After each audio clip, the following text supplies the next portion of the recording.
So firstly, welcome everybody. Today this is the first of 3 parts of an upskill program that we're really pleased to be partnering with the team at Great Ocean Road Regional Tourism to bring to industry. And they're all basically 3 very solid customer foundations that we believe every business should be working on now to set them up for a really strong recovery. So we help you use the tools that are already there at your fingertips. Yes. And without requirements of thousands of dollars or bucket loads of extra time to actually have to do this stuff. So we're down there now. So oh yeah. Okay. So yeah, as we work through today, we've got about a good solid 90-minute session here, and it's more interactive. This is more like a discussion where, if we were physically together, we would be actually sitting in a room going through this. So we want to sort of bring that same atmosphere. This isn't a one-way webinar and a bit of a talk fest. So let's get on with it. I'm going to just click over there so that works. So a little bit about the program. Now let's get ours off the screen for a minute so you can see the whole thing. So 3 sections. Today's about customer insight. And we talk about customer insight. We're really talking about what you can do with the data that you have in your business today. We're moving next week. We're talking about customer experience and finding those things that are peeving your customers off and really upping the game, taking your business up a level around customer experience. And then the final session in 2 weeks' time is around customer advocacy. And it's what we talk about being the crystal ball for your business, being able to see into the future and actually make changes now that really sets you up as you move forward. Yeah, absolutely. And I think everyone, we struggle sometimes to understand how to find those things and work it out. And that's where the customer data, it sounds a bit boring, but by just using a few tools that are available to you now, you'll be able to do better customer experiences and drive greater customer loyalty, all by starting with what is already at your fingertips, which is the beautiful thing. All right, so a bit of what you'll come away with from this program, and these are the things that we set out to do with you across not just today's session, but across all 3 in this program, but also being able to, it's recorded, so you can refer back to it at any point in time. But it's about getting some cutting edge skills and knowledge that you can apply in your role in business every day. It's not just theoretical stuff. It's what we've been doing for a combined over 50 years across our experience about bringing this to large organizations all the way through to small to medium-sized enterprise, government, councils, tourism organizations. A bit of an understanding of how you can improve your business through customer foundation. So what are these things, and actually getting rid of some of the noise that's out there for you, and actually what do we need to focus on? What's going to make a bit of a difference right now because you've got so much going on? A deeper awareness of this link between insight, experience, and advocacy. They're intentionally designed in a way, and we're taking you through probably the toughest one first. So if you last through today, please come to the next 2 because actually they're going to be far more straightforward. This is the heavy one. This is the biggest, most complex area for most businesses. And finally, we want to give you confidence that you'll be prepared to make the most of the new normal. So really setting you up for success and coming out of this crazy period that we're in and actually making the most, making sure you've got those foundations in place that actually set you apart from your competitors, set you apart from other regions. And use some of that time that you may have, or some of your staff may have now, to set you up for when lockdowns are down and people are coming back and you're getting busier and busier. So yeah. Quick bit about us. So some of you have met us before. I think we've met Joe once or twice, but ultimately we're all about helping organizations improve their customer experience. And we do that by putting the customer at the heart of everything they do. We do have combined over 50 years of experience across what we've been doing both here in Australia and across the globe, across a range of brands.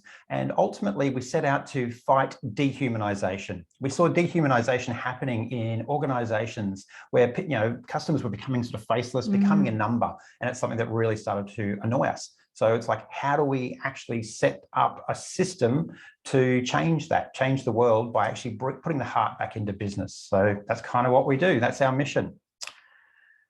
Some of our clients, just so you get a feel for kind of what we have done, everyone from Personalised Plates Queensland, which do personalised number plates on cars here in Queensland. Terry White Kenmart, we do a lot in tourism. About half of what we do is across tourism regions. So everywhere from the top of Australia to the bottom, we've been doing work and right across the place, and then also overseas. So we work with hotel chains, financial advisors, and at the end of the day, what it's all about is getting these strategic business problems and actually simplifying them down by bringing in and reconnecting everyone with the ultimate reason they exist. So what is that ultimate reason? Oh, I wonder if anyone can tell us what the ultimate reason is. So really, we work on one simple principle, and that is that the customer is the ultimate reason that any of us are here. And I think being in business and being busy and having, particularly the last couple of years, we might lose sight of why it is that we are in business. And it really is around people. And another thing we like to do is we like to reconnect with why you started your business in the first place, or why you do work where you do. And it's all about connecting with that customer and the people, which is really, if we didn't have customers, I don't think any of us would really have businesses. So we do tend to lose sight of that. So we help you to understand and reconnect with who it is you do, what you do for, and why you do it. So just to, I guess, I know you're here to learn a thing or two about data and customers, but we love this slide because it really helps you to understand and connect with why we're here. I'm just making sure there's no there's no one else coming in. No, we're all good. I'll keep an eye on that. Okay. All right. So I always love this slide. So hands up, who wants? Oh, is it? Yep, right there. More connected customers. So they love your brand, they're fiercely loyal, they have a true connection with your product and your business, and they're your raving fans. I'd like some of those. Anyone else? Got any hands up there in the group? Can't see hands. Yeah. There we go. We've got some hands. You can see some smiles and some hands. James has fallen off his chair. He's that excited. He fell off his chair. That's very excited to do that. Bridge, Can I please have that? Yep, you can have Thank you. All right. It's like getting the television remote, it just doesn't happen. So customers spending more money. So they spend more money more often on a wider range of your products, and they're actually looking for excuses to spend money with you. That's a pretty good problem to have. Customers telling everyone they know about you.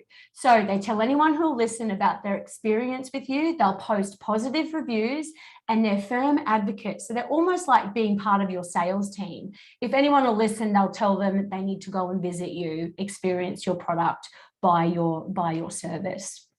Coming back again and again, having customers coming back, visiting more often, bringing people they know with them, choosing you over others, and spending money each time. Like that, please. Very good thing to happen in your business. And lastly, we are human beings. So how about feeling a bit of customer love?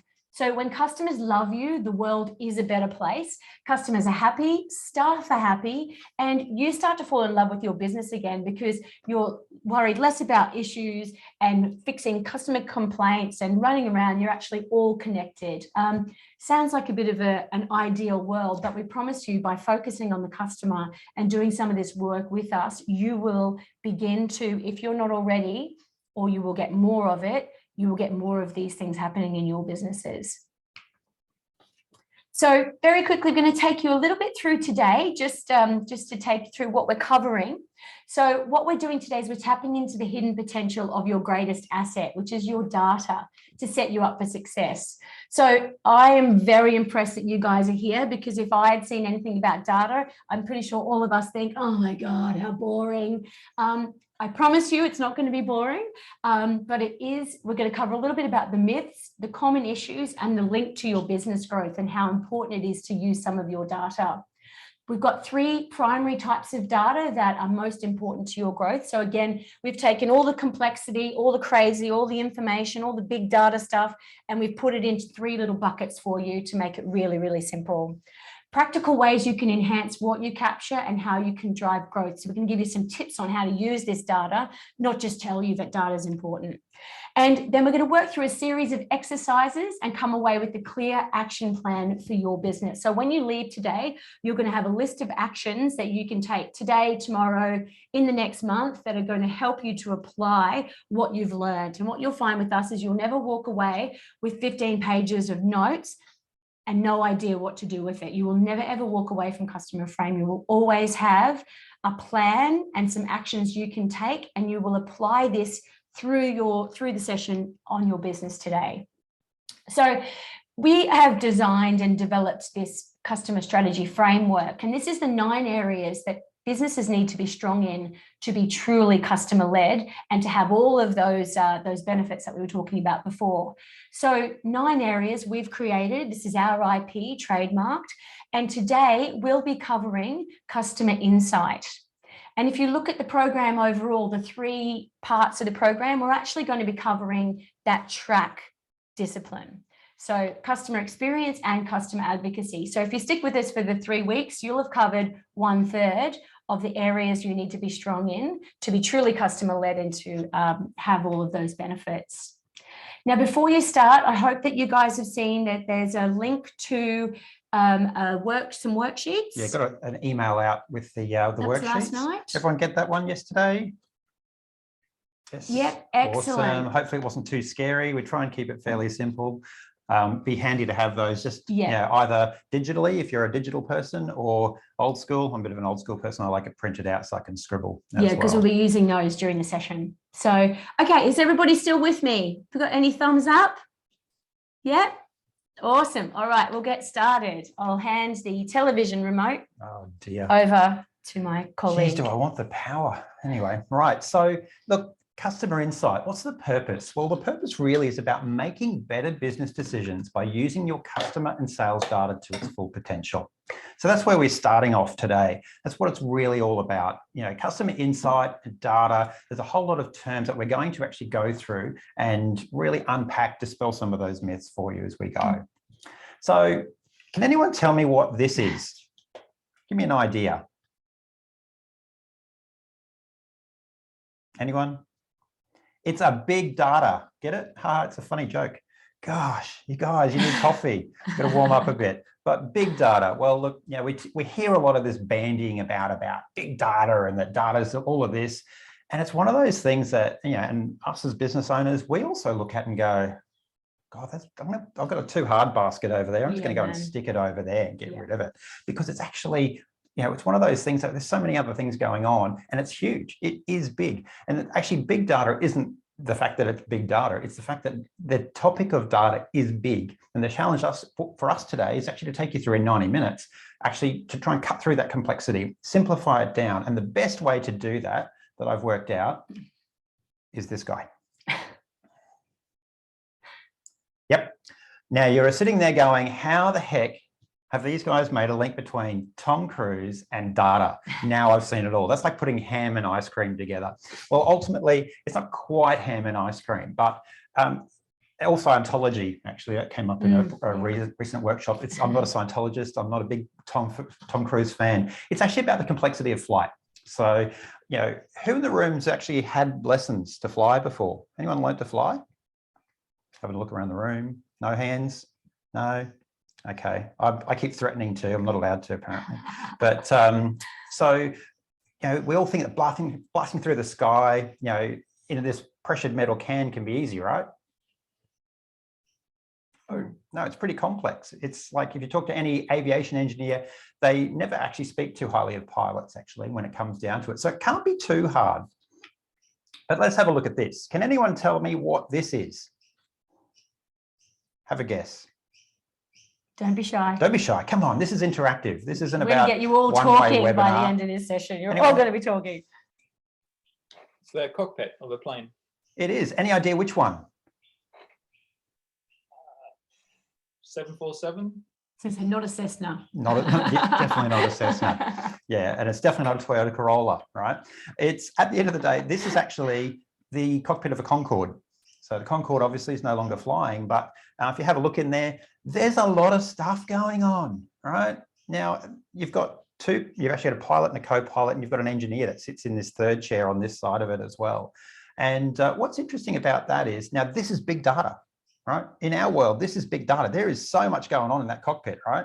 Now, I don't know about you, but if I had my pilot looking at every one of those dials all the time, how confident would I be about whether I'm going to land in one piece, right? It just doesn't happen. You can't assimilate that much information. So in flying your business today, what are you looking at? You know, when you can't see out, what instruments do you rely on? Because that's actually what they're there for. When they're in cloud, they can't see anything through their eyes. They're having to rely on these different things. So what's sitting in your peripheral? What's distracting and overwhelming but adding little value to you? This is what we're wanting to do. Well, for a pilot, it's actually pretty simple. When we zoom in, there's actually only really 4 bits of data that a pilot's looking at. So in our businesses, we've got thousands of knobs and dials and things to be looking at, but ultimately we're going to propose to you today and show you through this journey that there's only actually really a handful of these things we need to be looking at that really make a difference. Get rid of the noise, actually focus in. And what they're looking at, if you look at those instruments, is actually a few things. They're looking at these 4 elements. Now, this isn't a flying lesson, by the way. I hope you didn't realize you signed up for a flight lesson, but you're kind of getting one. So I have done a little bit of flight training, and there's 4 things you need. The orientation, which way your aircraft is pointing, all right? You've also got your engines, whether you've got engines, because that's a good thing, because if you haven't got them, then you kind of fall out of the sky. If you've got airspeed, how fast you're going through the sky, because if you haven't got airspeed, you fall like a rock. And altitude, right? You want to be up. One of my flight instructors in the early days, he used to talk about the conservation of air. I was like, what? His name was Brian. I was like, Brian, you're crazy. He said, no, it's about the conservation of air. The amount of air between you and a mountain, for example. You want to make sure that that's exactly what you intend it to be at all times. So anyway, back to this. But if a pilot can only look at 4 things, we posit for you in your business, well, what are those 4 things? Because actually, if you're looking at thousands of knobs and dials, how's it work out for you? It's actually making sure we've got the right information that's telling us something that we can action, that we can make decisions on. Mm-hmm. So as we go through the session, we've suggested having a notepad to hand to capture some specific ideas and thoughts. And the first of these is that data does not give you insight. All right, this is a really key point. Data is not insight. Data, in fact, is actually dumb in itself. It doesn't do anything. It's just data. It's just a thing. It's just like an object. Without context or a story, it's actually pretty boring. So insight, on the other hand, is when we get to make sense of data. All right. So insight is what helps us make informed choices and decisions. Is that cool for everybody? So data does not equal insight. Gathering all of this stuff, right, doesn't make you smarter. All it does is it means you've just gathered lots of stuff. Right? Data hoarding is a really common term that we come across these days. People hoarding all this data and not doing anything with. So let's talk very quickly about the problem with insight. So what faces many businesses today? So let's talk through what we've seen, and I'd love to see some of your reactions to this as we go through, and kind of give me a thumbs up or a wave, because we're watching you on one of our many screens here. So number 1 is too much data, right? One of the problems we actually have too much of it. We haven't got time. I don't know about you, but when you're running a business, if you've got staff and customers, right? If you could get rid of those 2 things, you'd have a really simple business, right? Everyone's smiling. Yeah, that's right. Because ultimately you take up a lot of time, but too much data can be a real problem. Is anyone suffering a too much data issue? Okay, if you're not suffering that one, then chances are you're suffering one of these. Not enough good data. So you might have data, but it might actually be really rubbish. So we went through, I remember Customer Frame in the early days, we had this fantastic database and we were so proud of it, but most of it was rubbish. They weren't the customers we needed. Some of the information was actually incorrect. The email addresses were, faulty. They had issues with them and they didn't work. So yes, we had all of this stuff, but actually it was rubbish. So it's not good enough. Another issue is poor quality of data. So you've got the thing about not having enough data, and then this poor quality of data. So my data is kind of like, well, if it's got errors in it, well, I can't use it. This question though, what's truly valuable? Is anyone really suffering this one at the moment? Like, I get all of this information in my business, but what's truly valuable? Is anyone getting that today? We do. We absolutely do. We get so much data that we look at and we think, what the heck are we going to do with that? And what's it telling me?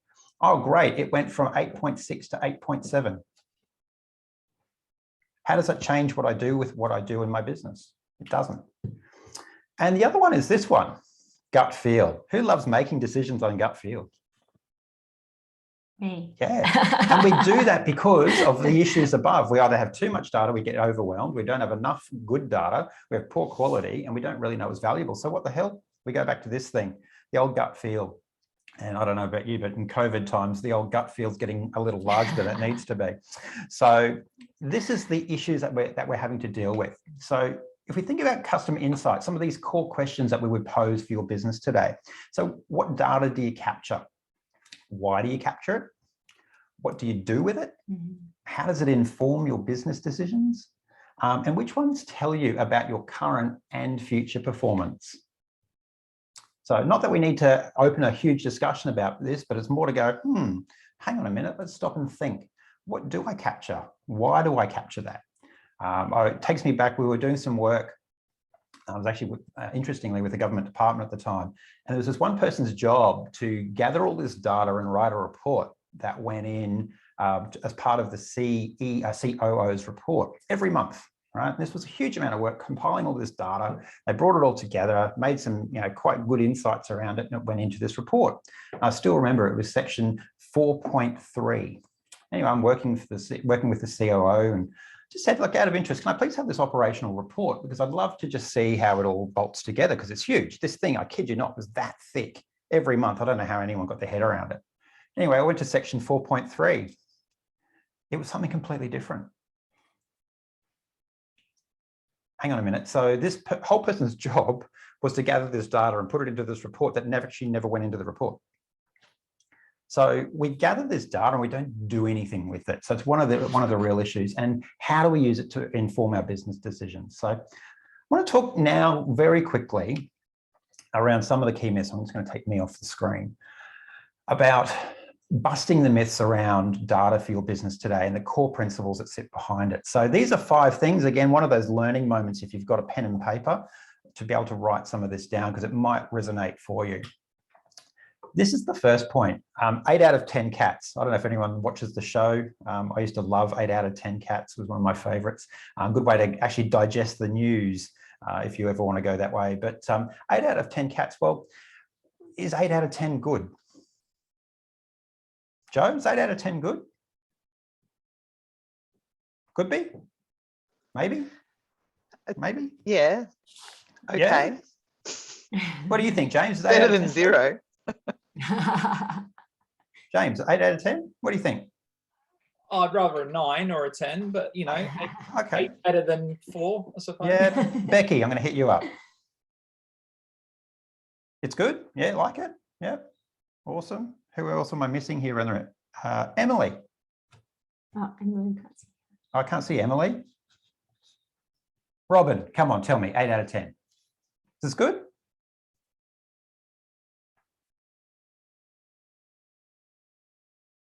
She's not sure. No, 8 out of 10 is actually a minimum. And when a guest gives you an 8 out of 10, you go back and say, gee, I'm sorry we didn't do well enough. And they come back and say, oh, no, it was all right. It was fine. It was fine. So what do you do with that?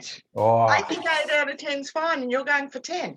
yeah. Oh, Robin, you're going to love the next session when we talk about customer experience. We're going to really hit that moment. But actually, if I said to you that 8 out of 10 was actually the measure of how poorly your staff were performing, a higher number is bad. So without context around our data, we actually don't know what's going on, right? So we see a number, but it actually doesn't mean anything. So that's one of our first things. So 8 out of 10, just keep that in the back of your mind and this will make sense. The next one, I don't know if there's any data geek analysis people in the room. I'm one, so here it comes. N equals 30. So has anyone come across this concept of an N score before? So it's the sample size. And what we see with most kind of research or information, we sort of have this myth that we need to gather bucket loads of information, yeah? Like to be able to make decisions. Well, actually, if you've got 30 points of random data on any particular topic, it gives you about an 85% certainty around what it's telling you, 30. So you don't need to go and do a customer survey with 4,000 people in it, right? Ultimately, you get 30 points of data. It actually tells you exactly what you need within a parameter. It's good enough, right? So this is one of the things is we get scared of data because of the myth that we need to have heaps of it. Well, you don't. Get 30 points of data. You can go and make a good decision off the back of it. The next one is about leading and lagging. Does anyone know what I could be talking about here about leading and lagging?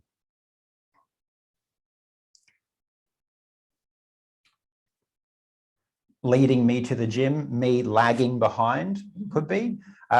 Leading and lagging is actually a way of thinking about information. So the best way to describe this is if I go and get, for example, I think, Robin, you were talking about, ultimately satisfaction ratings.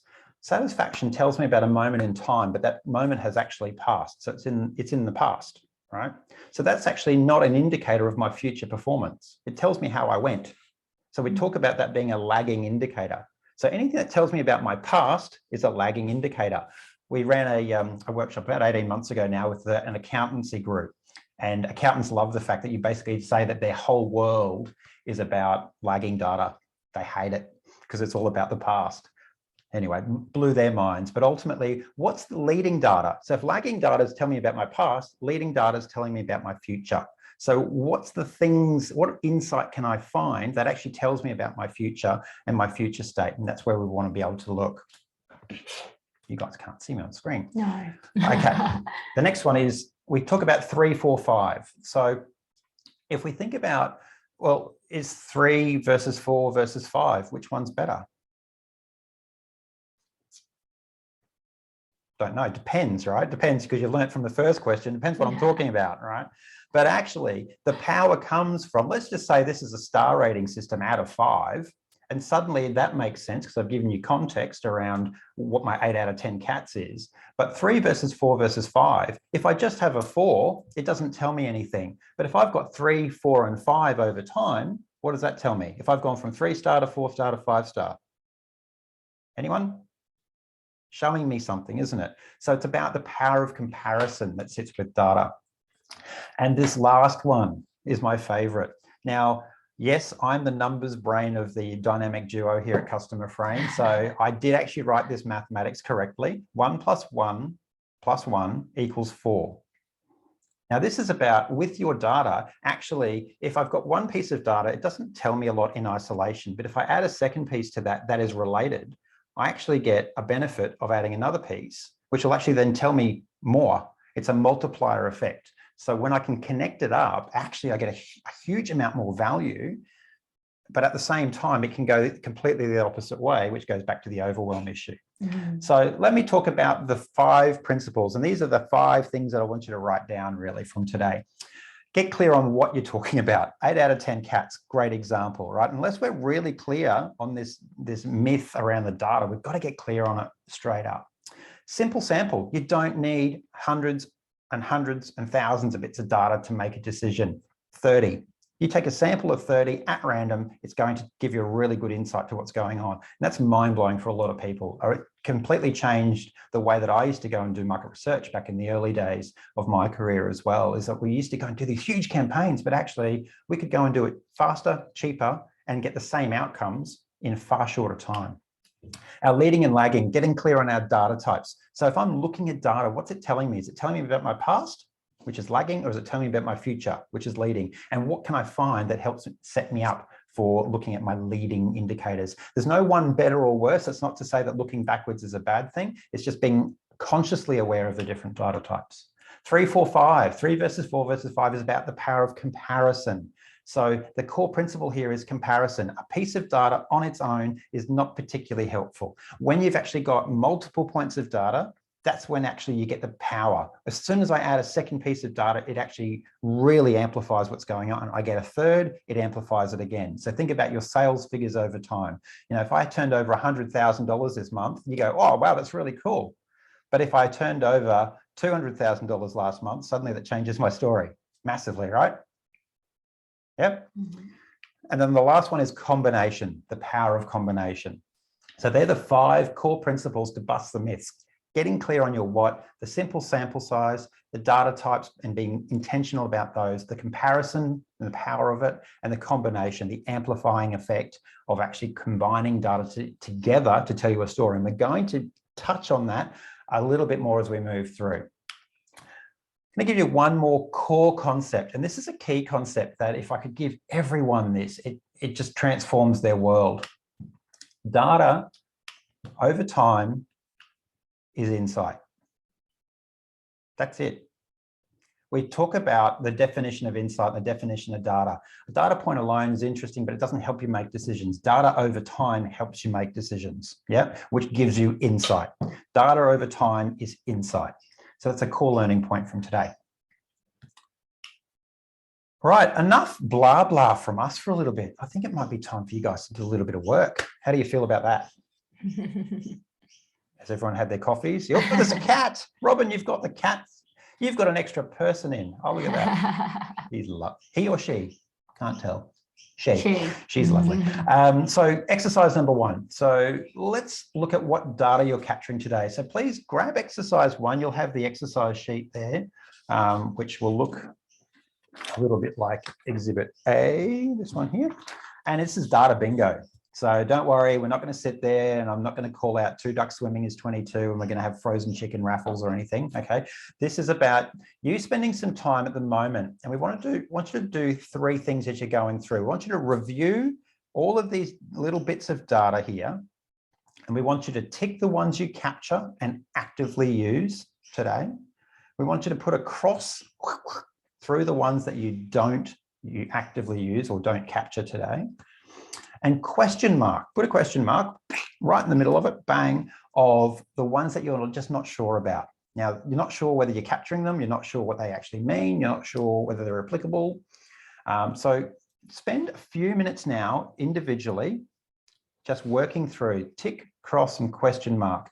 Review each of these, and then what we want to do is come back together. We're going to have a bit of a discussion. There is an extra challenge here for those who want to get the Skippy Badge Gold Star Award from today, which is write in extra ones. You'll see that there's some white space down the side here. There's some intentionally clear boxes left. Write in some extra ones that you use in those blank spaces. So every business is different. Every data point is different for every business, because if I'm running a hotel versus running a restaurant, we're going to have different metrics, right? But ultimately, there might be some things here that when we come together, we can actually learn from each other about the way of doing it. So point 1, review, tick, cross, question mark, and we'll take about maybe a couple of minutes, maybe 2 or 3 minutes for you to work through that one. Is everyone cool? Give me a little head nod if you're all good. Great.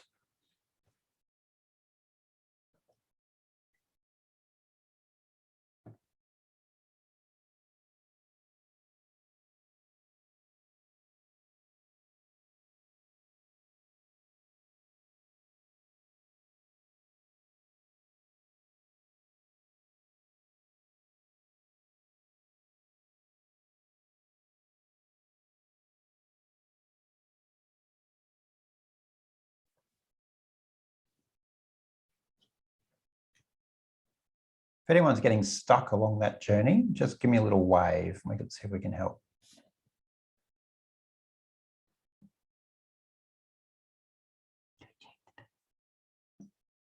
No more coming in.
So how's everyone traveling? Yeah, your thumbs. Yeah, good. I know there's a digital hand you can raise, but what's the point of that when you can just do that?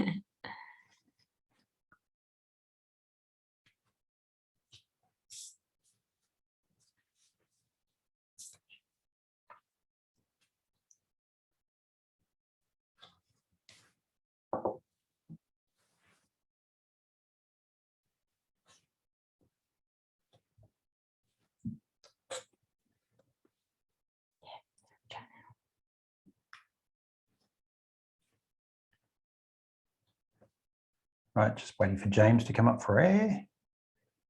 He's good. You've got the big red pen with the. Am I the only one that's ever played bingo? That's really embarrassing, isn't it? What's that? We can't tick and cross with it. You know, when you play bingo and they've got the big fat red Oh my pens. gosh. Wow. Oh gosh. I'm too young for That's that. a dobber. It's I'm called a too dobber. young. What's it called? A Called a dobber. dobber.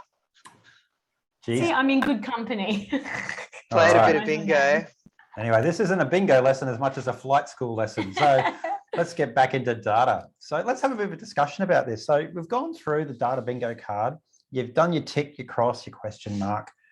What did you get? Did you get a lot of ticks, a lot of crosses, a lot of question marks?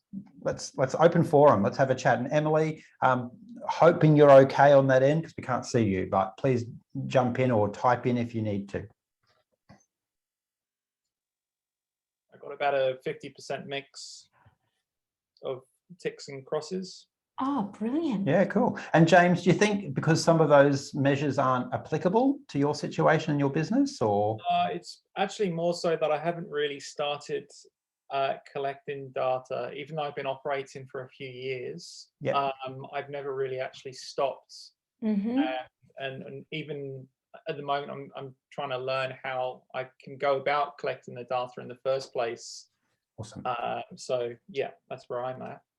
That's great. It's actually a really great starting point to be doing it that way, because we see so often so many people just gather all of this stuff, they hoard it together, and it just it gets so big and so wrong and so dirty in terms of the data itself. It's actually unusable. So it's a really good way to think about it. So by the end of today, you will actually have, hopefully, a good series of 3 lenses to use to be able to start to build that model, James. So great.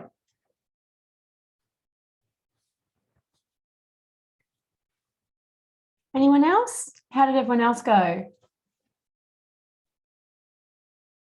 Zoe, Becky? Becky. I think I've ticked maybe 10. Most of them don't apply. Most of the ones that we've crossed don't apply. And there's maybe 2 or 3 that I need to do better on, but not 100% sure how to get that information, especially around customer demographics. Like that one's a hard one for me because it's more lifestyle demographics rather than age or anything like that. So I'm trying to find the balance with that one at the moment. Great. Thank you.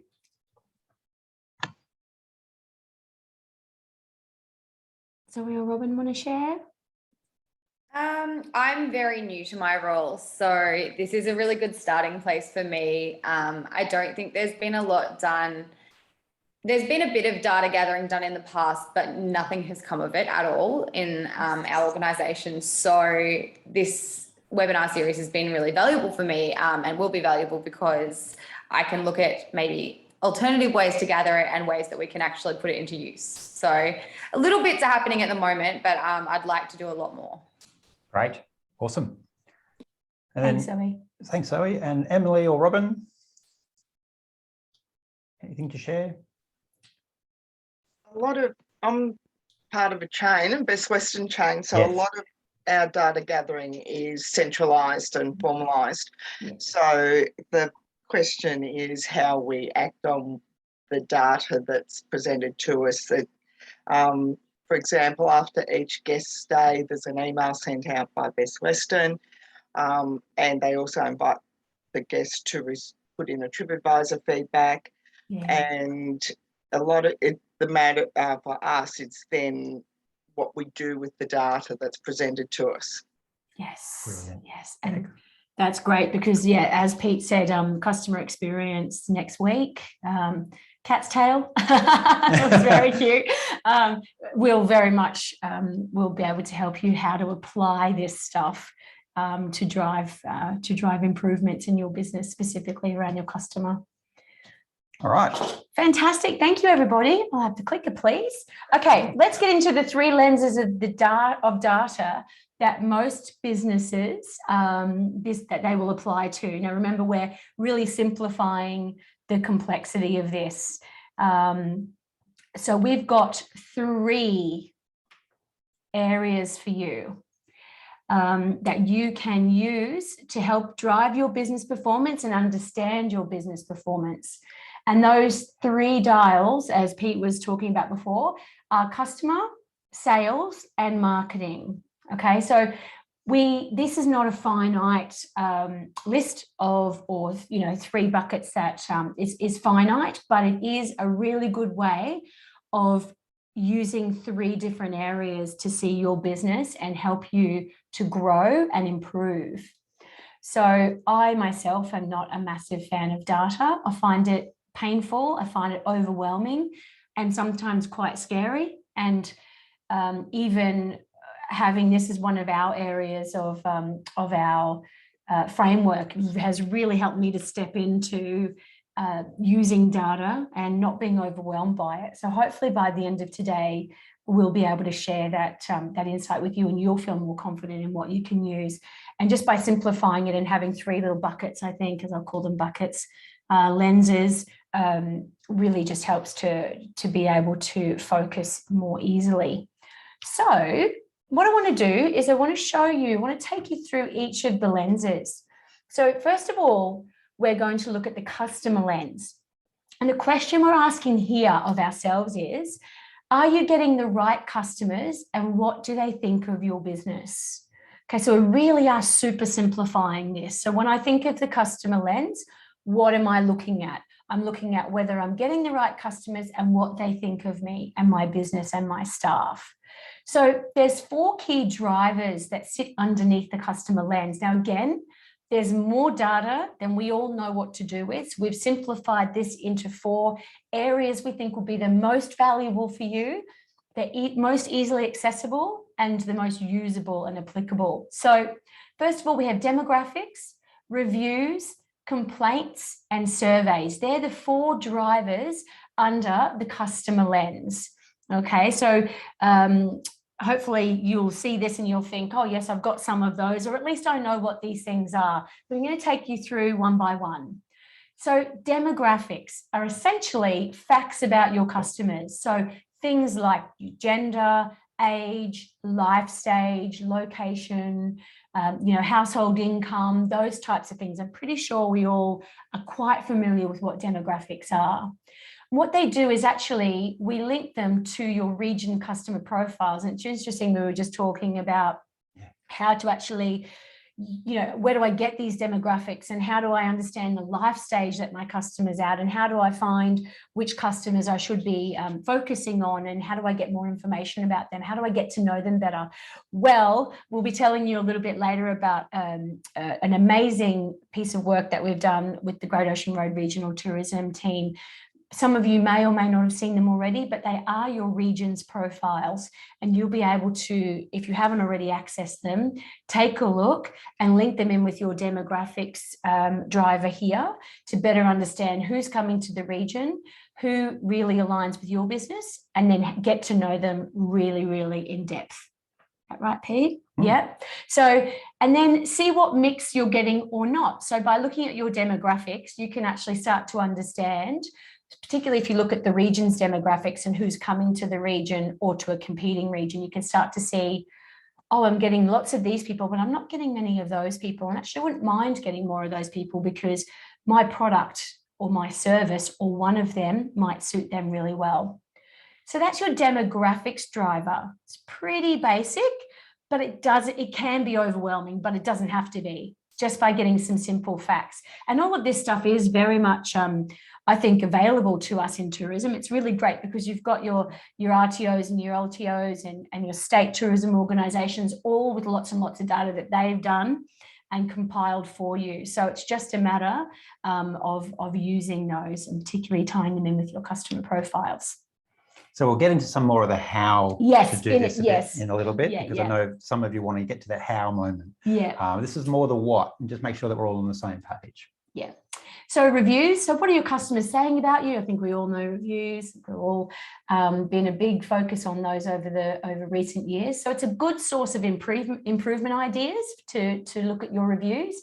Leverage for your marketing messaging. So using what people are saying that they love about you and putting that out in as quotes, or putting out more of those products or more of those services, and really using those testimonials for social proof are a huge benefit to your business and to the region. And I think we've only really actually started ramping those up in the last sort of 6 to 12 months of really trying to push our testimonials, looking at what our customers love about us and telling other people about that.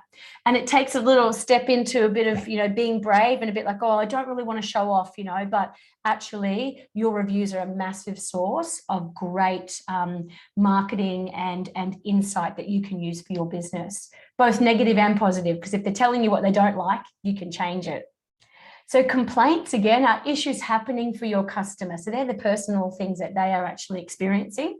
So 3 areas normally that they revolve around are your people. So if someone, you know, hasn't done the right thing, or poor customer service, processes. So it could be, you know, your booking process, or your confirmation process, or my check-in process, or it could be your technology. So it normally works in one of those 3 areas as where your complaints will sit. So again, you've got little buckets you can put these things into and then work on. Let's work on our people bucket. What are we going to do to improve?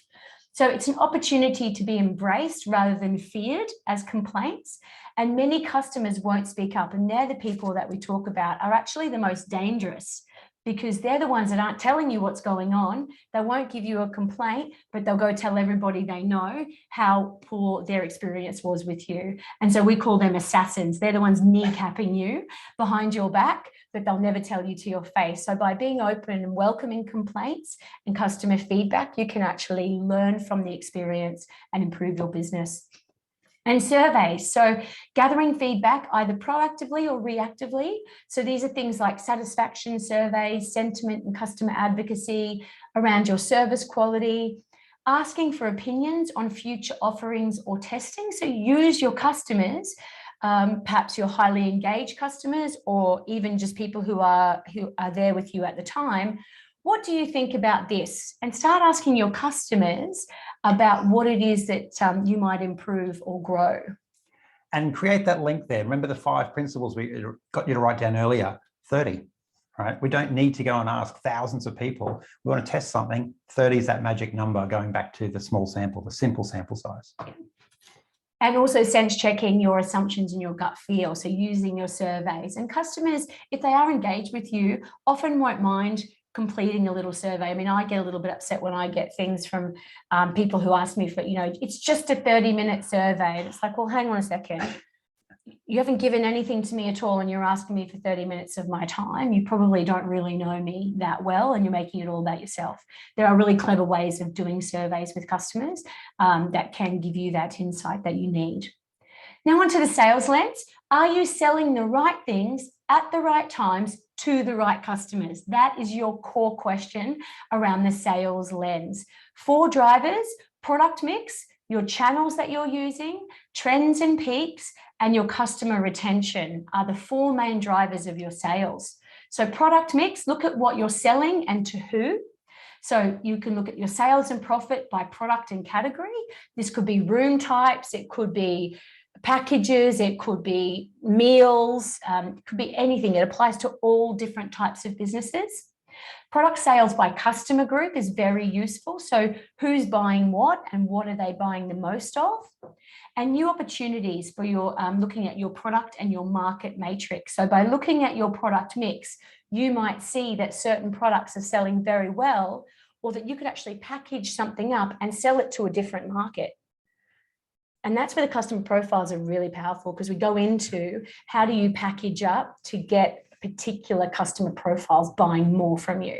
So rather than going, here's 20 products, there you go, bundling them up and going, these 3 products are our top sellers and they will be ideal for, you know, a ladies' weekend that's spent in the Great Ocean Road region. Here you go, ladies, here's a product package that gives you the solutions and gets you buying more easily.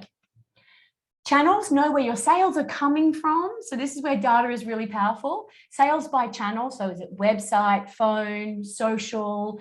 Is it travel agents? Is it online travel agents? Where are your sales coming from? Because oftentimes we think we know where it's coming from, and we'll spend a lot of time on that particular channel, not realizing that actually there's a lot of potential in these others, or just by looking at it, you realize that certain channels are working very well for you. And if you spend a little bit more time on those, because we all only have finite time in our lives, a little bit more time there would grow our business that much. But I've been focusing over here because that's what I've been doing for the last 3 years. So it's really, really powerful. Use them to inform your future marketing efforts and investment, really looking at it, seeing what's working, what are you spending your money on, what's actually not giving you the return on investment, and having the time and the effort to actually change the way you do things to make it all work harder for you. And understand which products sell better where. So certain things might sell better on the website, some might sell better through social, some of the packages you sell, or even through intermediaries. So understanding that can be really, really powerful. Trends and peaks. So broad and specific movements over time. So we're talking about this time thing again. So sales by the time of day, week or month, and the customer type can be really powerful. And again, you just need to take a few months of data and have a look at when are your peak times of the day, when are your busiest times of the week, and when are your busiest times of the months, and when are those products selling, specific products are selling in a specific time of the day or week or month, and what customers are buying those. That is so powerful. You will be starting to do more packaging. You'll be able to switch up your marketing efforts and your communications around the times that people are more likely to buy.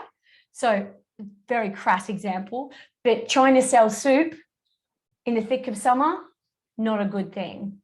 Could be as easy as, breakfast packages that go all the way up to midday, because some people like to eat breakfast at midday.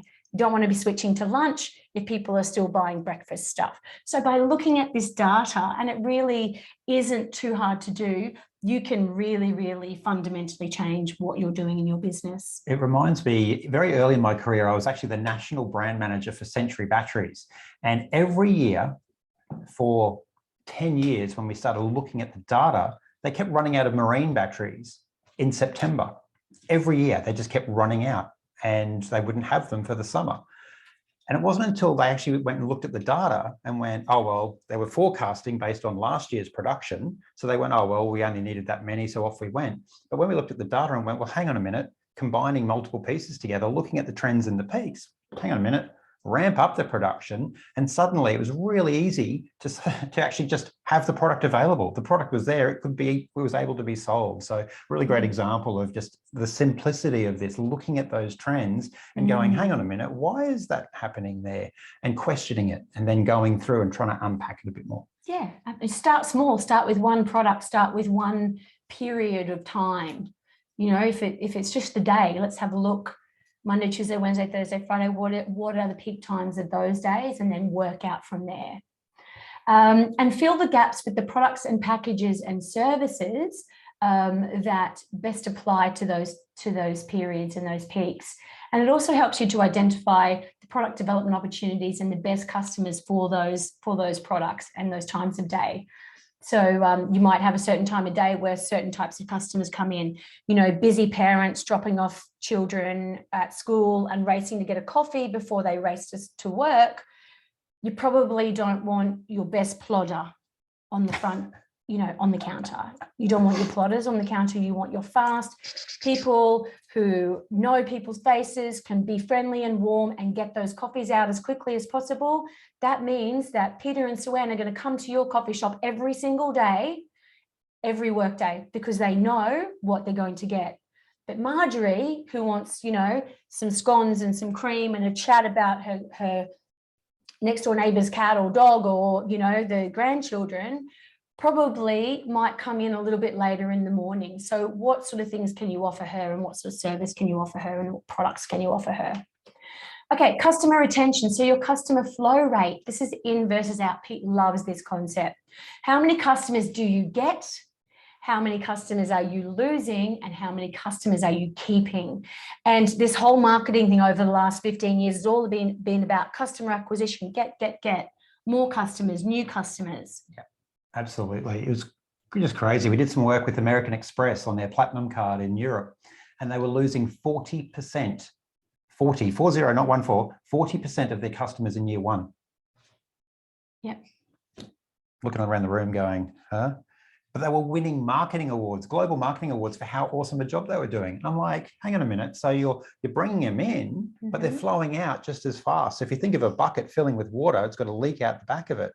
And when you apply that back to your own business, think about, well, how many am I getting? Because actually the customer's yours to lose. So if I go to all that effort of bringing them in and they flow straight out and I never see them again, I never touch base with them again, we've missed an opportunity. But it's looking at those numbers. What's the in, what's the out, and how many are in the bucket? Really good way of looking at it. Yeah. Sorry, I am a bit passionate about the old customer flow rate. And also, you know, I think we all look at how many new customers we're getting, but a lot of people forget about how many we're losing and how many we're keeping. So it helps if you identify the causes of the customer attrition. So why are people not coming back? Why are people not buying again? What's happening and how can we make those improvements? Focus on keeping customers versus chasing new ones. Okay, so that's very, very powerful on, you know, when you're looking at this sales lens. And I think it's really, really important to understand not only who we're getting, but who we're losing and why. And what we might find is it's the 80-20 rule as well. There could just be one little thing going on in your business that you could improve, and it would change completely your revenue and your customer retention. But we need to look at the data to be able to identify what they are. Okay, look at our last one is marketing lens, and then we're going to get you to have a little bit of an exercise. Thanks for sticking by us, people. I know it's hard to sit there for so much time. So your marketing lens. So the question we're asking here is, how effective is your marketing in attracting customers? Okay, so often, again, we are guilty of this as well. We're so busy putting messages out there and trying to engage with customers and tell everybody how great we are and what we've got on, you know, on offer. We often don't take the time to actually look at what's working and what's not working. And it's a real source of efficiency loss in businesses, we find. So we've got four areas: website metrics, social media, paid advertising, and campaigns and offers. Again, not the be all and end all, but our four top sort of drivers, we believe. So website metrics, the effectiveness of your online shop window. So one thing I think we forget nowadays is that our website is actually our shop window. And I had a really interesting conversation with the lady in an experience development program we ran. And she was talking about how she was making all these beautiful fish, these handmade fish for this gift shop that she runs. And she said, she said, people love these fish. They absolutely love them. And I said, well, that's wonderful. Why aren't you selling them? She goes, well, because I need 50 of them for my shop. I need 50 of them for my shop window. And I was like, okay, she's on a very small island off Brisbane in Redland Bay. The number of people that go to her shop to see her window of her perfect 50 fish, which I think she was maybe, I don't know, up to 10 or 15. She wasn't selling the fish because she wanted to put it in her shop window. I said, how about we look at your website? Because that, my friend, is your shop window to the world. And her realization was just, oh my God, I have never thought of it that way.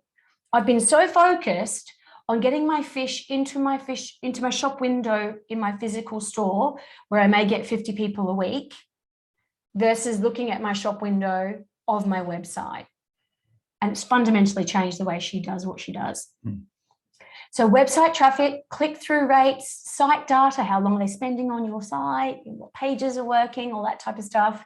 Understand how hard your site is working for you is very, very important. Remember, this is your shop window to the world, okay? And improvements that will drive the greater conversion can be made by looking at these website metrics. And I'll show you how to get those in a minute.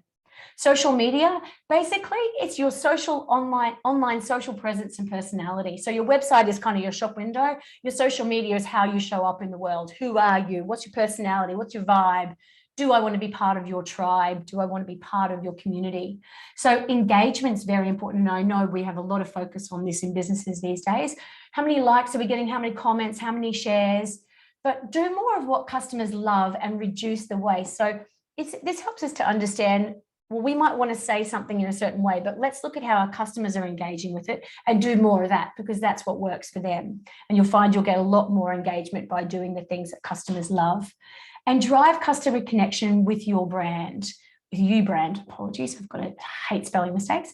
Drive customer connection with your brand by being who you are in the world through your social media, looking at your engagement, looking at the data and seeing what works, even looking at competitors and seeing what are they doing on their socials? What are people liking? Because I want more of those types of customers. And paid advertising. So measure the effectiveness of your marketing spend. So the ROI for every marketing dollar, how many revenue dollars are you getting? Review online, offline, even your partnerships and sponsorships. They often go under the radar. We forget that we've invested money in sponsorships or partnerships. How are they actually working for us? And that's a pretty simple, analysis to do. And make every dollar count and reduce waste is what we do when we look at these paid advertising stats. And campaigns and offers. So have more impactful campaigns and offers that connect with your customers. So let's have a look at campaign effectiveness, engagement, conversion. Some campaigns will actually only create interest, but they'll never convert. Okay, so if they create interest, maybe we could push those over a little bit more towards the social media circle and really start sort of pushing things on the social media. But let's focus on the things that are actually converting, that people want to buy. And understand the role and the aim of each campaign effort. So again, 20 years ago when I used to work at, in marketing in tourism, when I first started 25 years ago, we threw a lot of money into stuff, right? Threw multi-millions of dollars into campaigns. We don't have that money anymore. No one does. State tourism organizations don't, businesses certainly don't. So by using a little bit of your data, you can make sure that you're spending the money where it's making the most impact for your business. Hand over to Pete to give you a little bit of an exercise, get you moving a little bit. All right, folks. So that's a lot of information to take in, and that's the simplified version, right? So, but you've now got 3 different lenses to view your business. And within those, there's 4 drivers that sit underneath each, right? So these are the common ones that we believe, if you're looking at those and measuring them, you're the pilot of that Concorde. You're looking at the right stuff and it's telling you where you're going and getting rid of a lot of the other distraction that's out there. So in exercise 2, let's get into this little sucker. So grab exercise 2, which looks a bit like that up on the screen. Hopefully you've all got that one to hand. And the first part of exercise 2 is we want you to complete the missing bubbles. Right? Can you remember those 3 lenses? Can you remember those 3 lenses? And we want you to fill that in. You'll see here 1, 2, and 3. I want you to write that in. I'll give you a hint. One of them is customer. Give you another hint. One, sales. Give you another hint. Marketing. All right. But what we want you to do now is a self-assessment. We want to, for each driver that sits alongside those, you've got a scale there from weak to strong with average in the middle. You'll see there's a sort of a 0 to 10 point scale. And we want you to go through and for where you are today in your business, rate yourself. Where are we in terms of our demographics? Where are we? How good are we? How do we stack up in this? Are we weak? Are we strong? Are we average? And any scale in between. It doesn't have to be 0, 5, or 10, right? So give yourself a gut feel, isn't it? And be honest, because you want to be able to see your gaps. There's no prize for all 10s. Have a think, do I capture it? Do I use it? You might capture it and not use it. So you might think you're sort of average or a little bit weak on that, or you might really, really actively use it. So be really honest, but go gut feel. We're only going to do 2 minutes on this one. Yeah, it's a quick one. So you've just little crosses all the way down the page for each of those areas that you've just learnt about. So demographics, reviews, complaints, surveys, product mix, channels, trends and peaks, customer retention, website, social, paid advertising, campaigns and offers. Yep. A little cross along each of those. And then once you've assessed, and I'm looking around the room already, and some people have gone through that. I think Zoe, you've already nailed it. So we want you to now choose a priority. We want you to pick 3 of these drivers, 3 that you feel that you need to do work on. And in the priority column there, which is alongside, we want you to just put in a 1, 2, and a 3. alongside the one that you really want to focus on. Then we're going to have a discussion.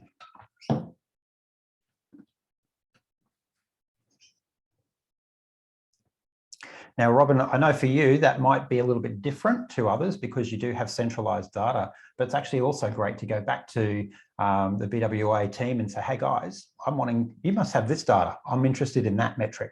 Yeah, you can actually ask them and call on them for that. Mm.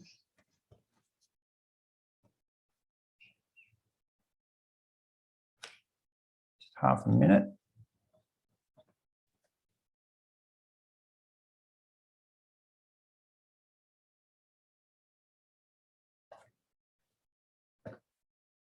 Everyone got their top 3? Which is actually 6 if I do 2 hands. It should be just that, shouldn't it? All right. So who'd like to share? What are your top 3 priorities?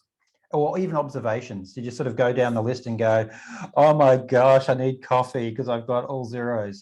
Or was it a kind of a bit of a mix? You know, we're sort of expecting probably a little bit of a mix. And you might even find that there's one particular lens that you need to focus on, right? So for some businesses, it's all about the customer kind of insights. Opened up. Keep falling off the James, Zoe, Becky, Emily, Robin, Joe, even. For me, it was mostly marketing. Yeah. Yep. So paid advertising, number 1, social media 2, and website metrics 3. Fantastic. Was that a surprise to you, James? Not really. I've been focusing on that quite a bit in the last couple of weeks, so it's quite in my mind at the moment. Yeah. Trying to improve it as much as I can. But even things like customer on that section, like I've never put out a survey.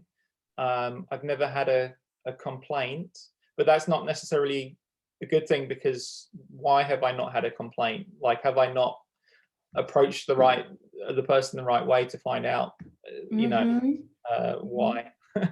So. Yeah.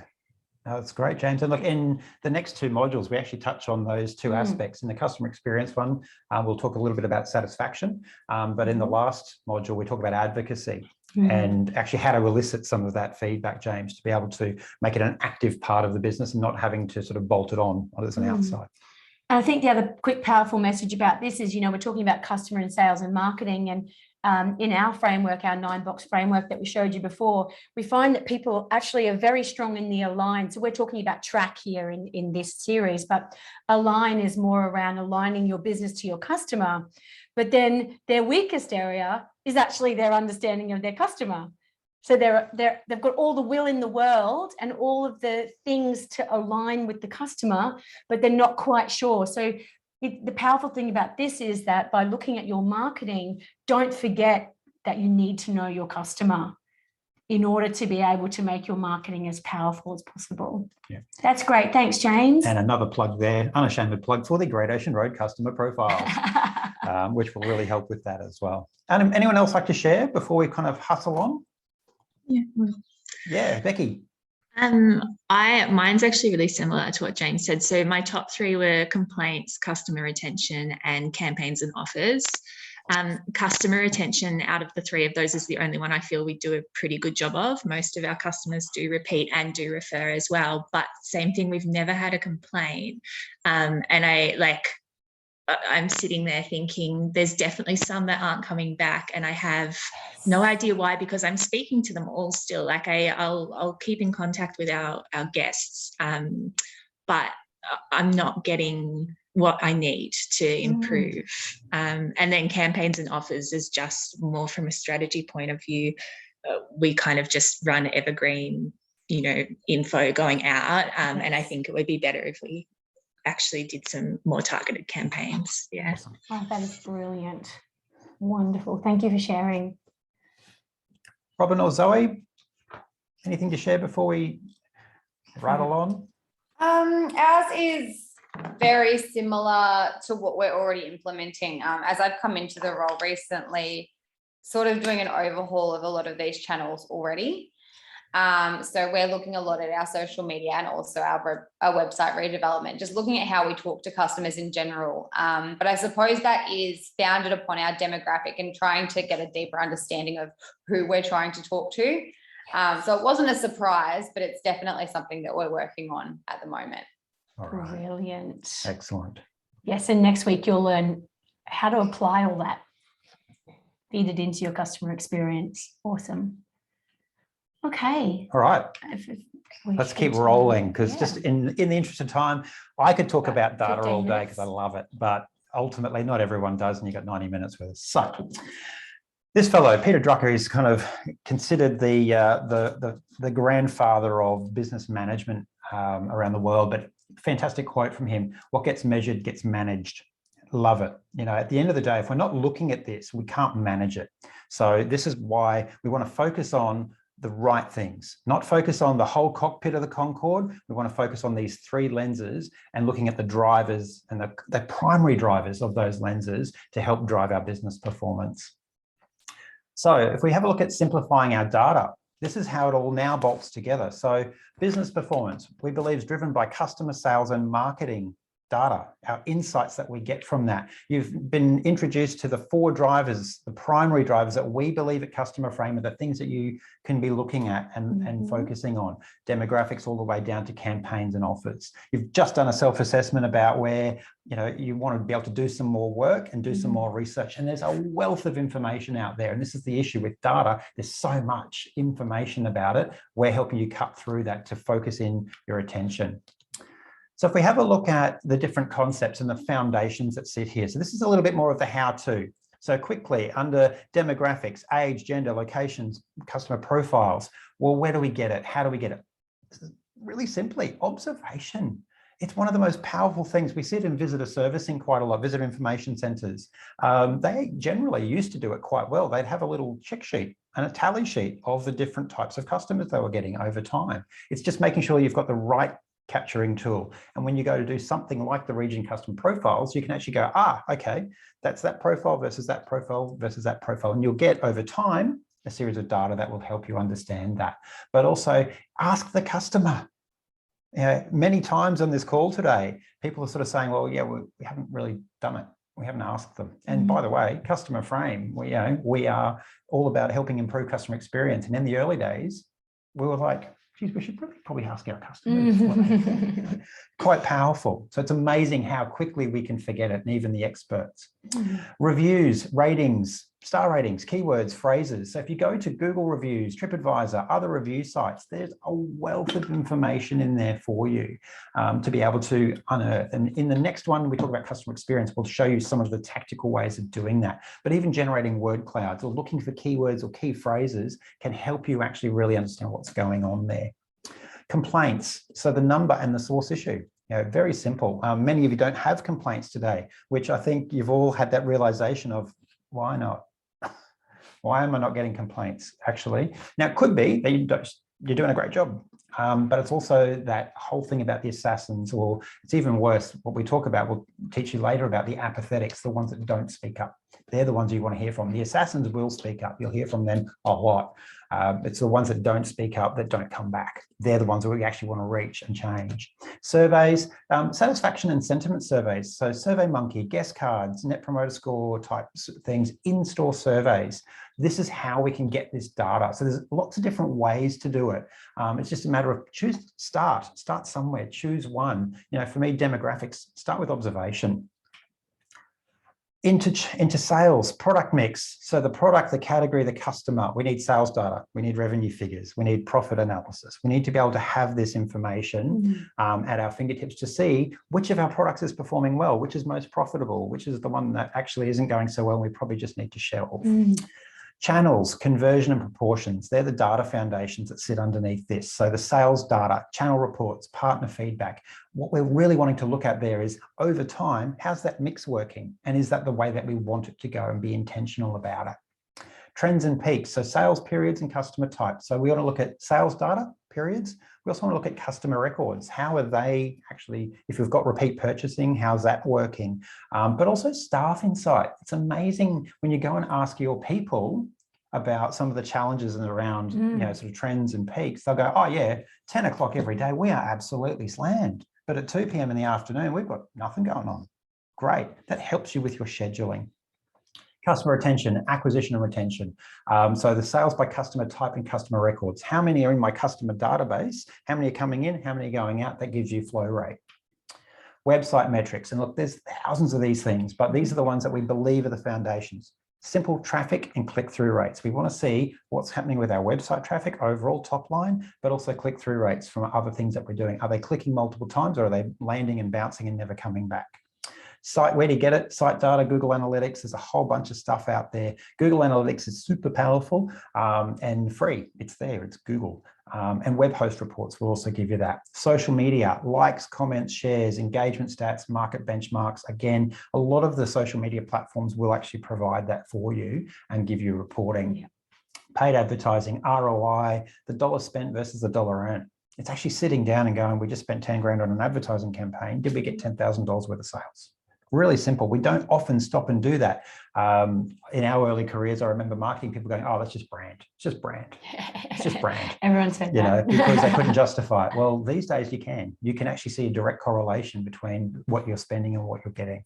And finally, campaigns and offers. So sales, engagement, and conversion are the three foundations there. So dedicated tracking codes, sales data, fulfillment rates. So things at our websites, that's the great thing. And I know, James, you're talking about this before, a real focus for you at the moment is about, you know, looking at, well, what are those bits of data and how is it working? What is it telling me? And how can I bring it up to be a driver for my overall marketing insight? Beautiful. Ripping through it. Thank you, Pete. Guys, I've got one more kind of chunky bit I just want to share with you, which is really around using your data. Is everyone okay for the next 10 or 15? Yeah? Awesome. Okay, because we started a little bit late while we were waiting for people, but I know it's we did say it's pretty heavy, this one. The other ones are lighter, but I really just wanted to take you through how your data can help tackle your business challenges. We know times are tough right now. We know they are. We know that your staff, you're stressed, worn out, overwhelmed. You don't know if you're Arthur or Martha most days with the lockdowns and all that sort of stuff. So we wanted to talk through a couple of the business challenges we believe that you guys might be having and how the data might help, just as a little bit of little fire starters, I guess, to help you understand when you go away, oh, that could actually help me. Maybe I'll dig into that a little bit more. So I'm going to read a few little notes here. So do you feel like you're having trouble keeping, managing and rostering your staff whilst also trying to give a good customer experience? It's tough. Managing your staff when you don't know who's coming when and trying to keep them engaged is tough. So maybe a lot of your customer complaints, if you get them, are often down to the number of staff that you have available, actually nothing to do with your product or your service.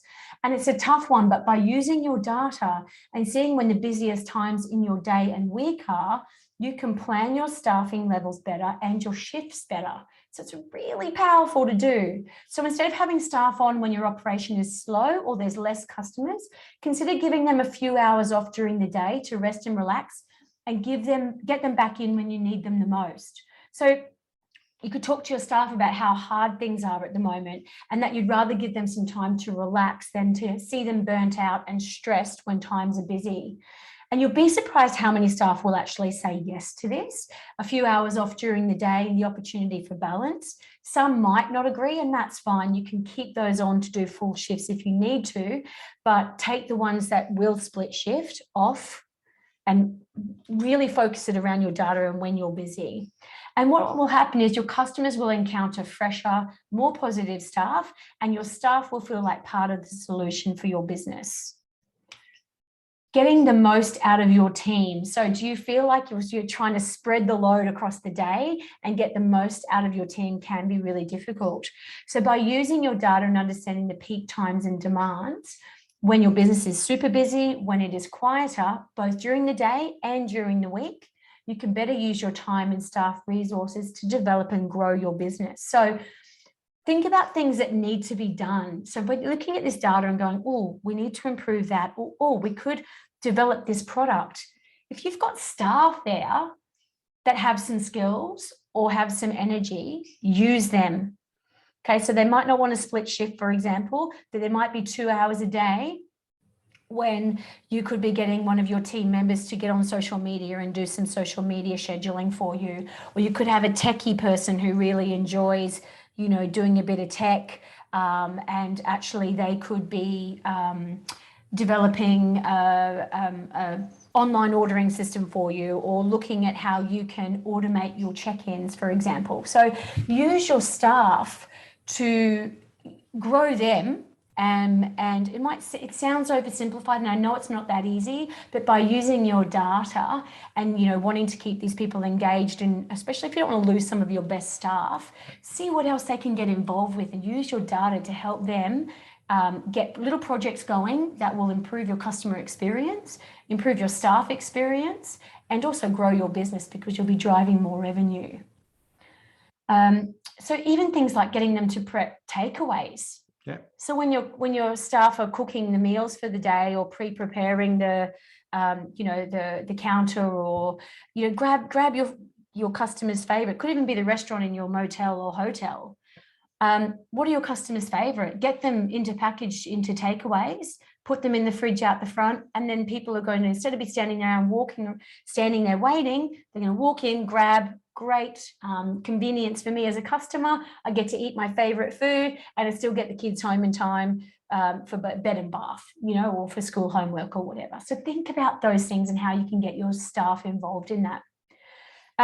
Managing demand for product. So I don't know about you, but sometimes people are telling us, you know, that they're selling out of certain products, or their services are booking up really quickly, and actually they're at capacity, but they could sell more, you know, and it's like that real struggle, but I don't have any more time, or I don't have any more resources.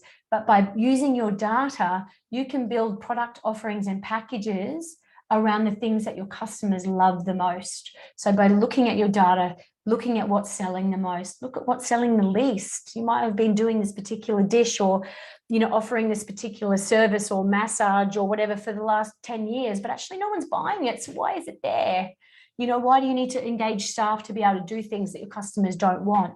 So by looking at what's selling the best, you can then provide products and packages that will sell even more without too much more energy and effort.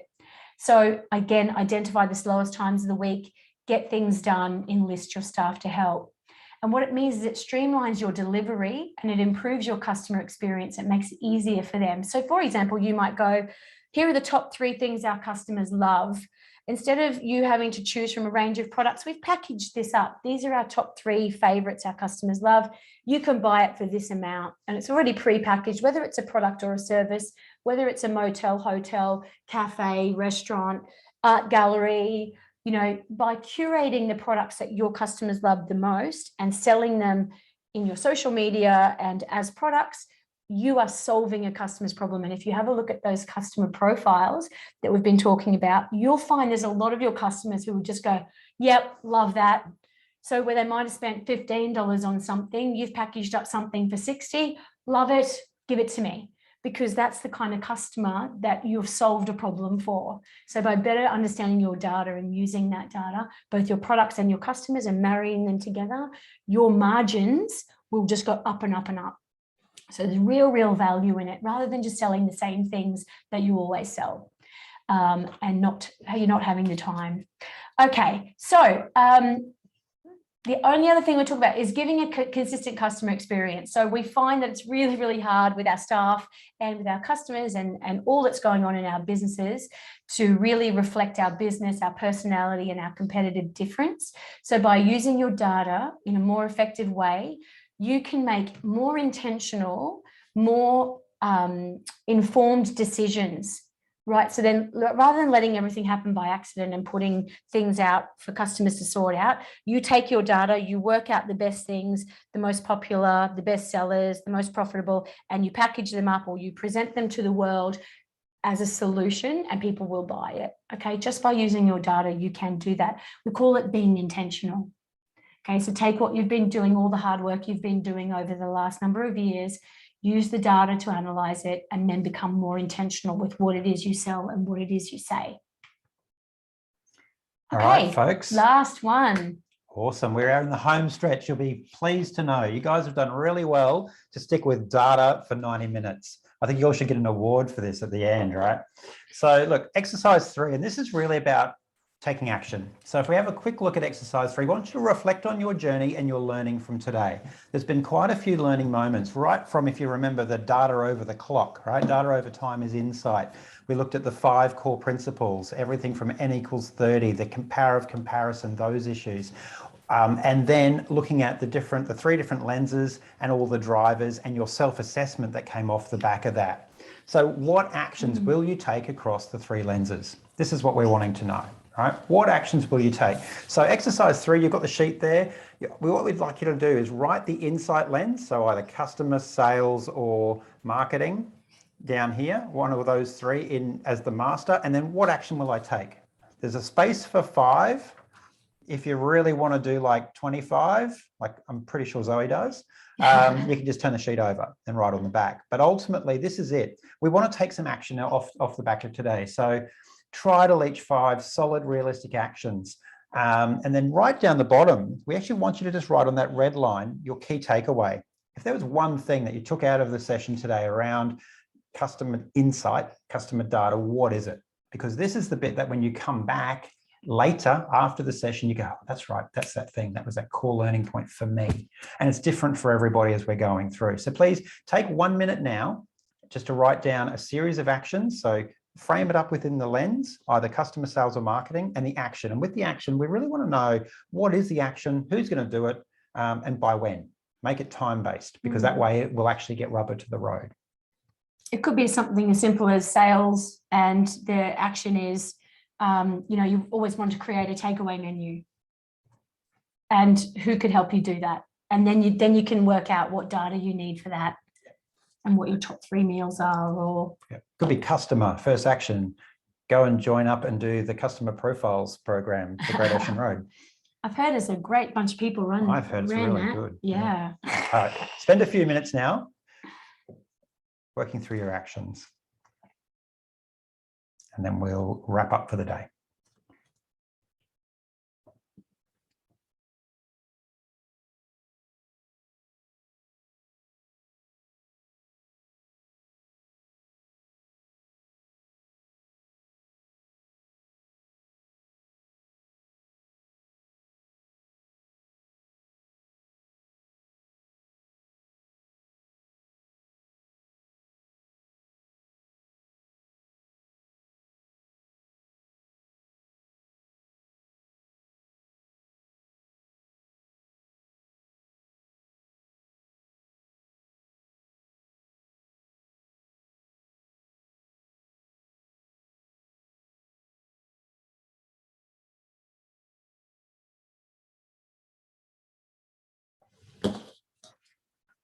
Just realized helps if I turn the microphone on.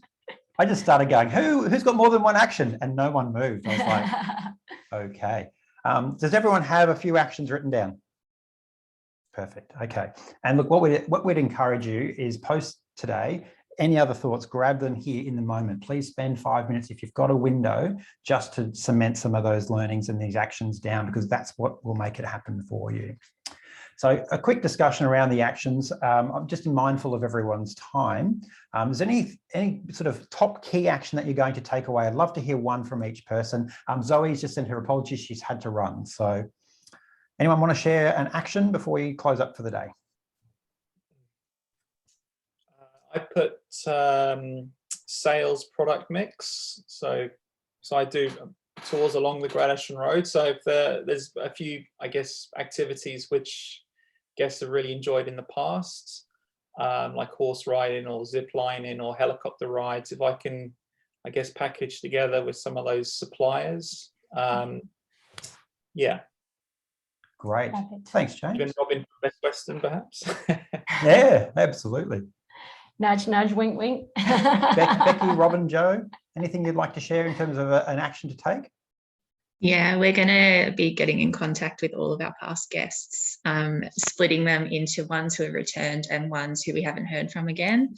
The ones that have returned, just going to be collecting information about specifically why, and try and get some keywords and stuff to use for our marketing. And then the ones that haven't returned, hopefully getting that feedback of why or what's going on.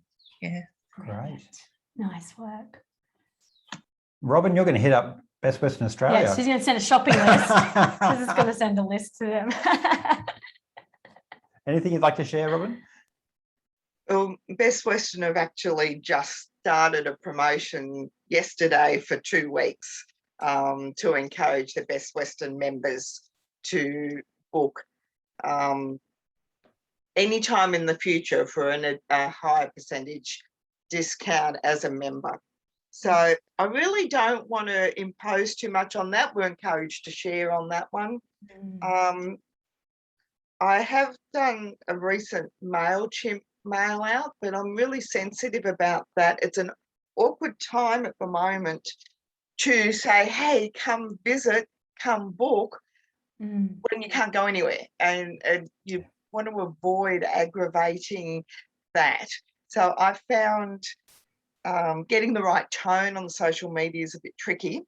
That's not exactly what you asked, though. We did do a MailChimp often. I realised how we had staff that perhaps weren't as good at collecting the email information as they could have been.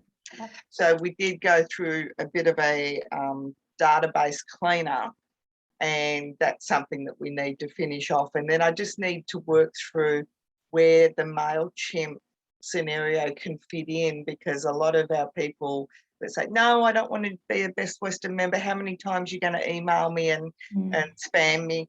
Yeah. So just finding the balance in that. So working on the database, cleaning that up, and then what can I do as a promotion for our individual property is the challenge. So Beautiful. Right. about MailChimp. Thank you. But Awesome. I'm very keen to hear about the comparison, the customer profile you've worked on, because our customer profile is very flat across all age groups. Yeah. So I'm just very interested to see, are we missing an area we should be focusing on Brilliant. rather than the general across the board. We can hook you up, Robin. We can hook you up. All right. And I'm Thank also you. interested in what James does in terms of promotion when customers come and stay. What can we do? Because they're so focused on just going to the 12 apostles, and there's so much more to do. I can do. Yeah. Oh. That's right. Then they stay. You should chat. You guys need to hook up. All right. Awesome. Okay. Well, wonderful. Thank you so much, everybody. Look, and closing up for today, quick recap on some of the things we've touched on. There's no one size fits all. Right? Data is a huge topic, right? It's bigger than big data, and there is no one size fits all. What we've done today is show you a way of simplifying it down that makes sense for most businesses, looking at those 3 main lenses. The data needs to help you. At the end of the day, if it's not helping you, it's not worth capturing. Yeah. Capture only what you need. No point aggravating customers. Robin, you were just talking about, there's no point aggregating customers if you don't need to. Power comes from comparison. Leading versus lagging, making sure that we're clear on what are leading indicators that tell me about the future of my business. And we're going to talk about that in module 3 with you in 2 weeks' time. Combinations can be really interesting. So, once you've cleaned that data up, Robin, it'd be interesting to see the combinations of looking at your customer database and your sales information together, for example. Where James, you were talking about going back and doing that as an activity, looking at the mix, the product mix. It's when we combine, that's when we get real power. And don't forget, funnily enough, you've heard this again, the customer profiles.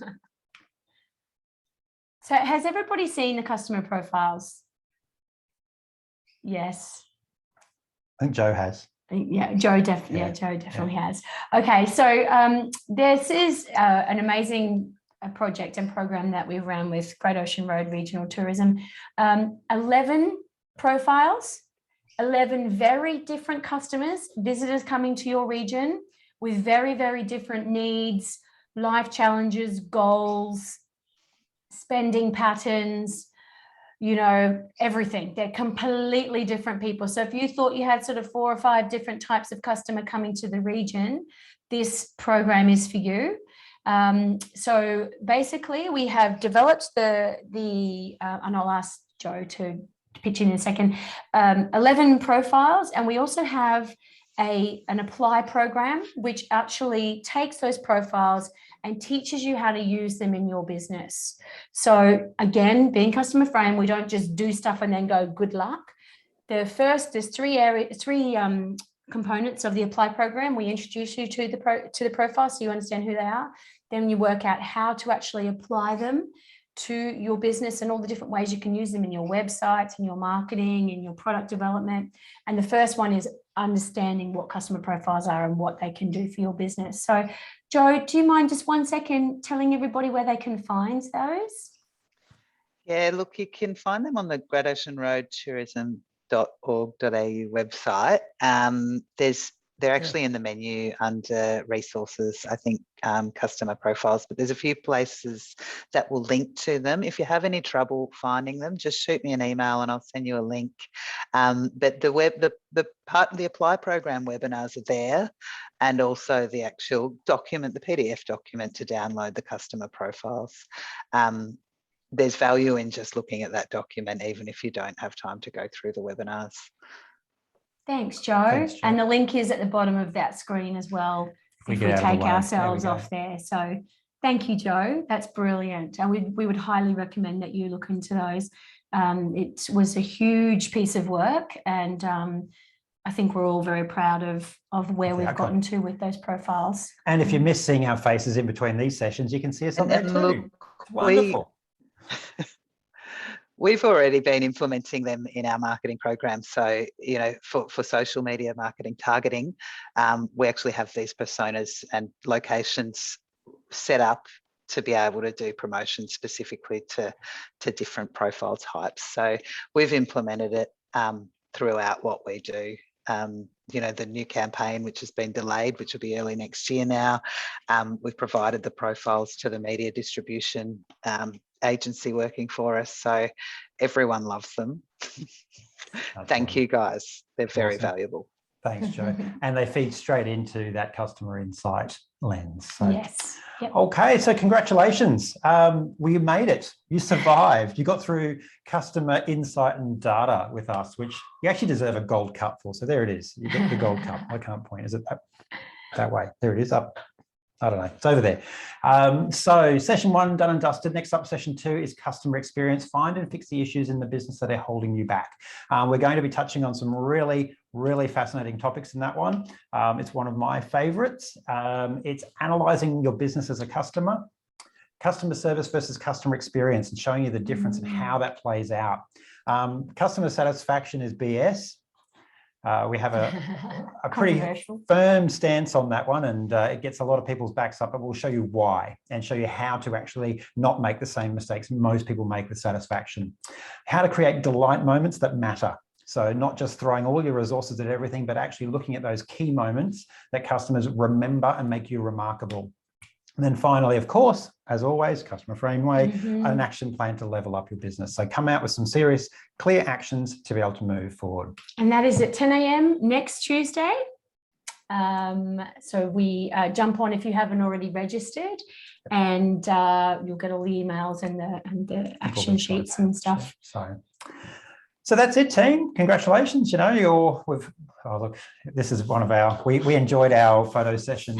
So we're known as the Vigilante and the Maverick. So that's, if you haven't already picked it, that's kind of how we play out. But you're upskilling your business, get ready for the new normal. This is a big foundation you've done today. We're super proud of you guys for sticking with us through the journey. Well done. And really looking forward to seeing you hopefully in future sessions. And for those of you watching this post-recorded, I hope you've enjoyed it as well. Thanks, guys. Thank you, everybody. Thank you. Thank you. Have a good day. Thanks, guys.